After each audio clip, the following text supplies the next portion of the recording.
मोदी जी पहुंचे G20 में और एक हिस्टोरिकल चीज कर दिया। एक ऐसा बॉम्बशेल स्पीच दिया है, सबको हक्का बक्का कर दिया। अगर आप डिकोड करेंगे कि G20 समिट में हुआ क्या, पहली बात ये, हमने डोनाल्ड ट्रंप की एब्सेंस को इररेलेवेंट, जैसे उस मीटिंग में सबसे ज्यादा जो प्राइम फोकस है वो मोदी के ऊपर है, क्योंकि भाई उसने काम किया है, उसने दिखाया है। लास्ट अगर आप 10 इयर्स की हिस्ट्री देख लें इंडिया की, तो इंडिया ने अपने आप को बहुत ज्यादा ग्रूम किया है और उन्होंने हर चीज में अपने आप को मनवा लिया। वो कोई भी हो, टेक्नोलॉजी हो, वो इंफ्रास्ट्रक्चर हो, एवरीथिंग में उन्होंने अपने आप को मनवाया है। और यही भारत की 2023 की अध्यक्षता की प्राथमिकताएं इतनी मजबूती से नजर आई कि दुनिया समझ गई कि भारत अब वैश्विक नेतृत्व का केंद्र है। लेकिन इस बार G20 2025 का सबसे बड़ा, सबसे चर्चित और शायद सबसे पाकिस्तानी विरोधी हिस्सा रहा आतंकवाद पर कड़ा बयान, जिसमें दुनिया ने भारत की लाइन को अपनाते हुए साफ साफ संदेश दिया कि अब आतंकवाद को शरण देने वाले देशों की अंतर्राष्ट्रीय स्तर पर कोई जगह नहीं है और इस लाइन में सबसे ज्यादा दबाव आता है पाकिस्तान पर। यानी 130 कंट्रीज इकट्ठा होकर अमेरिका की जो स्पेस वो खाली करता जा रहा है, उसको भरते जा रहे हैं ग्लोबल साउथ के अंदर। ग्लोबल साउथ के साथ G20 में, G7 हो, कहीं भी हो, आप देखिए कहीं भी मोदी जी जाते हैं, वो वहां पर एक ही काम करते हैं कि कलेक्टिवली आइए आप और हम मिलकर वो काम करते हैं जो एक्सप्लॉयटेशन का काम था चाइना का, अमेरिका का, उससे के चंगुल से बाहर निकलते हैं। इसको बोलते हैं collectively we go together. Knowledge वाला है, जिसको इतनी नॉलेज है कि मैंने किस वक्त पर अपने कंट्री के लिए क्या डिसीजन लेना है। और ऑब्वियसली मोदी ने मेरे हिसाब से 98% डिसीजन जो कंट्री के लिए लिए हैं वो फायदेमंद साबित हुए हैं। तो डेफिनेटली जिस तरह का वीआईपी उसको मिल रहा है, ट्रीटमेंट मिल रहा है, जिस तरह की उसको इतनी हाइप मिल रही है, so he deserving for that. Okay, last question. Secondly, ये साउथ अफ्रीका के समिट में क्यों गया प्राइम मिनिस्टर मोदी? कोई सवाल ये भी हो सकता है कि चाइना का प्रेसिडेंट क्यों नहीं गया। ये जो सुनने में आ रहा है कि चाइना का जो प्रेसिडेंट है, he has cut down on his international visits. You would see that is interesting क्योंकि threats तो है. Russian president will not come, but why the Indian prime minister has gone? Well, Indian prime minister has gone for many reasons. Challenges उनके भी नहीं है, threats उनके नहीं है, ऐसा नहीं है.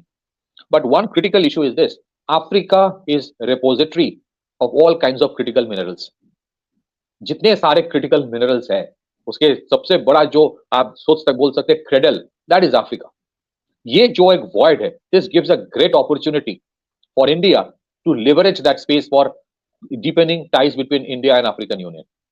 ठीक है, हमारे आज सबसे बड़ा ग्लोबल चैलेंज वो है रेसिलियंट सप्लाई चेन करना, सेमीकंडक्टर्स करना। उसके सबसे बड़ी इंपॉर्टेंट चीज है, whether you talk about storage facility के लिए लिथियम आयन और या फिर you talk about critical minerals, तो उसमें अफ्रीका का जो दबदबा है और उसमें एक we have seen that it has been always dominated primarily by the western countries. दोस्तों, G20 शिखर सम्मेलन में पीएम मोदी ने एक बार फिर दुनिया के सामने भारत की मजबूत आवाज रखी है। इस बार पीएम मोदी ने 4 बड़े प्रस्ताव लेकर सामने आए, ऐसे प्रस्ताव जो सीधे दुनिया की सुरक्षा, सेहत और भविष्य से जुड़े हैं। सबसे पहले प्रधानमंत्री मोदी नशे और आतंक की मिलीभगत को खत्म करने के लिए वैश्विक स्तर पर संयुक्त कार्रवाई की मांग की। इसके साथ ही पब्लिक हेल्थ, सुरक्षा और टेरर फाइनेंसिंग रोकने पर भी अंतर्राष्ट्रीय एकजुटता का जोरदार आह्वान किया है। पीएम मोदी ने अफ्रीका में बड़े पैमाने पर स्किल डेवलपमेंट और विकास को तेज करने की बात भी कही है। भारत ने साफ किया कि अफ्रीका का विकास वैश्विक विकास की नई शक्ति बनेगा। इसके बाद मोदी ने 2 महत्वपूर्ण सत्रों में हिस्सा लेकर दुनिया के नेताओं के साथ भारत का ठोस और दूरदृष्टि दृष्टिकोण साझा किया। पीएम मोदी ने बताया कि उन्होंने कई देशों के प्रमुखों से वैश्विक आर्थिक चुनौतियों, क्लाइमेट चेंज, डिजिटल कॉपरेशन और ग्लोबल साउथ से जुड़े मुद्दों पर गहरा संवाद किया। पीएम मोदी ने पारंपरिक ज्ञान का एक वैश्विक भंडार बनाने की बात भी कही, ताकि आने वाली पीढ़ियों के लिए हमारी स्वदेशी वैज्ञानिक और संस्कृति परंपराओं को सुरक्षित रखा जाए। इसी के साथ उन्होंने ग्लोबल हेल्थ रिस्पॉन्स टीम का प्रस्ताव भी रखा।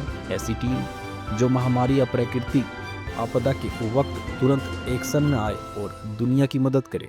सम्मेलन के दूसरे दिन पीएम मोदी ने बढ़ती प्राकृतिक आपदाओं पर गंभीर चिंता जताई और कहा कि दुनिया को इससे लड़ने के लिए मजबूत अंतर्राष्ट्रीय सहयोग की जरूरत है।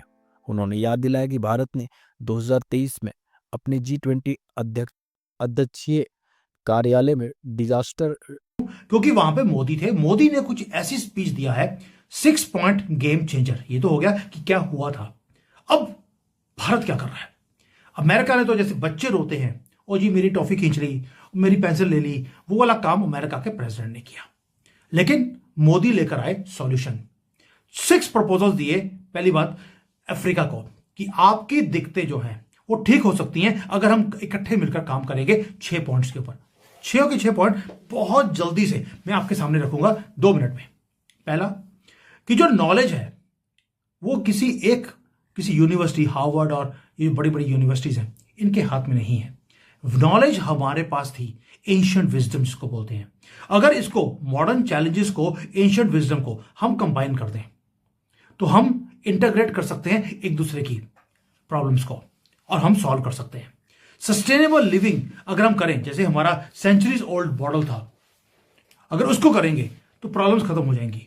दूसरा, जो स्किल्स हैं, जैसे अफ्रीका है, अफ्रीका को ट्रेनिंग चाहिए, ट्रेन द ट्रेनर मॉडल है, हम करते हैं यहां पर। हम अफ्रीका को, जो उनकी मैसिव यूथ पॉपुलेशन है, उसको हम टारगेट करते हैं ताकि ये हमारे लिए काम करेंगे, हम इनके लिए काम करेंगे और सारे कंट्रीज मिलकर अगर काम करेंगे तो एक्सप्लॉयटेशन का काम नहीं होगा, हम एम्पावर कर सकते हैं अफ्रीकन्स को।